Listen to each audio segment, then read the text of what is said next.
No niin, Minna.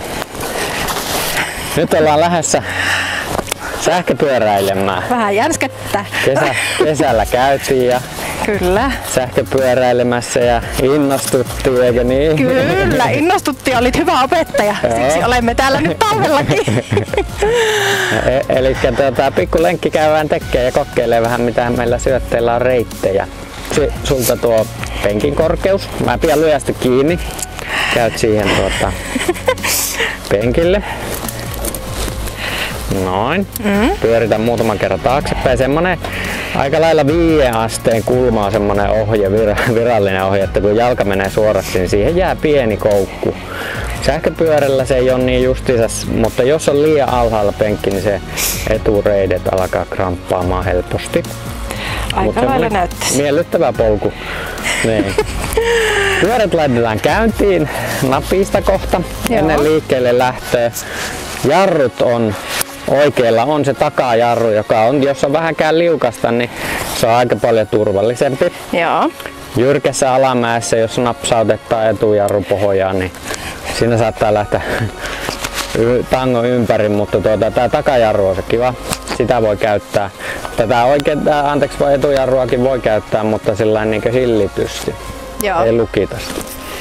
Tässä on säätimet näille avustuksille, eli ylöspäin niin lähtee vähän napakampaa avustusta ja ihan boostiin asti. Siinä on 3 eri vaihtoehtoa, sitten alaspäin niin tulee kevyemmälle tai niin raskaampi polokia, mutta vähemmän avustaa, kevyempi avustus. Joo. Ja täällä oikealla puolella on sitten vaihteet, ihan perinteiset maastopyörävaihteet. Lähemmästä menee pienemmälle vaihteelle, kauemmasta peukalolla isommalle vaihteelle ja poletaan aina kun vaihdetaan. Selvä. Eli nyt lähdetään tutustumaan minkälainen reitistö täällä on.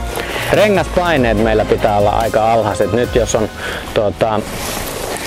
vähänkään pehmyttä reittiä, niin mieluummin sitten se asettuu tasaisesti se rengas siellä sun paino alla ja ei tee jälkiä siihen reittiin. Että semmosia ohjeita on kuin 0,2–0,5 baaria talvipyöräilyyn. Niin näin me tehdään.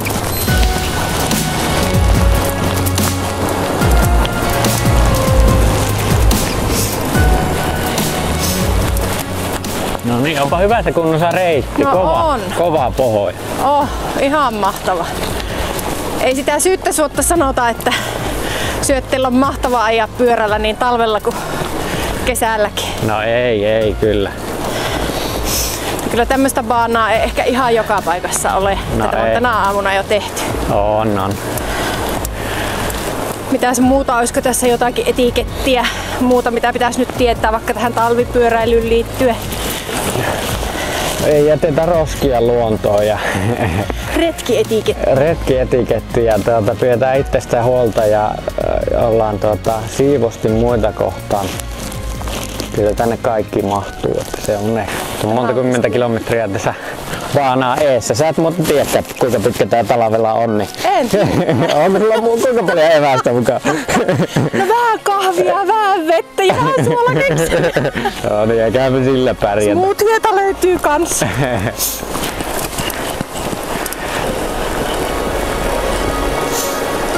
Eikö se ole upeeta maisemaa? No täällä sielu leppää. Tää on puhasta ilmaa tää.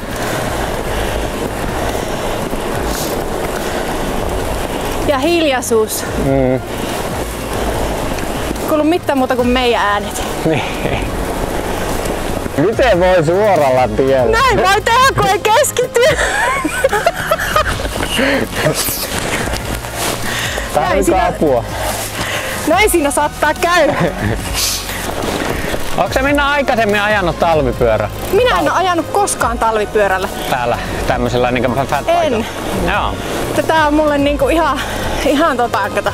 Eikö se ole Minna siinä mielessä kätevä, että jos oppaa selkää alkaa häviää, niin voi sen boostin laittaa päälle ja se on totta. Lähteä sitten boostilla ajamaan. Se on totta, että jos sä oot vähän kovakuntoisempi, niin sitten minä pistän tuon 3. vaihteen silmään ja otan sut sitten kiinni. Joo.